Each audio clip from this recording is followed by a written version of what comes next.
Sahibinden çok temiz aşk arıyorum.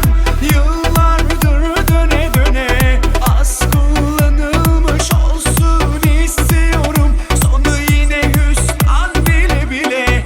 Dedim ki aşk içimizde patlamasın.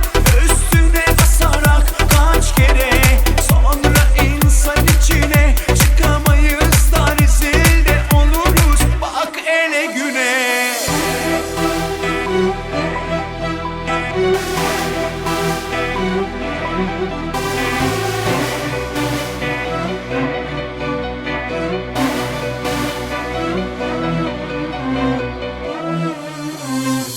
Bunca yıl sabırla bekledim durdum.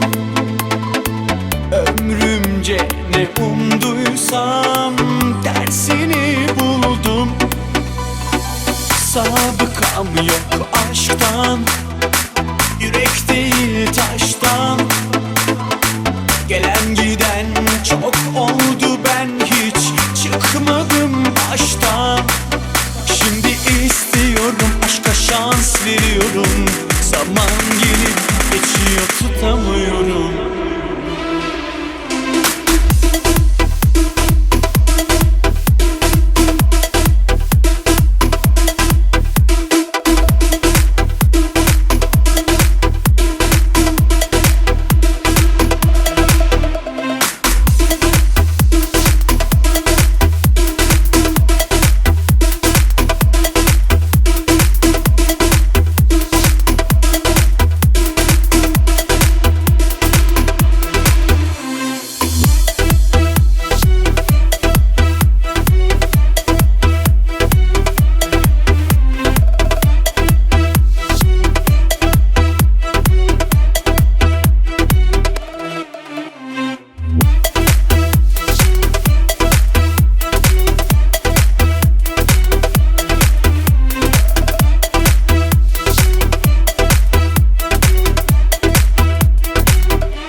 Sahibinden çok temiz aşk arıyorum.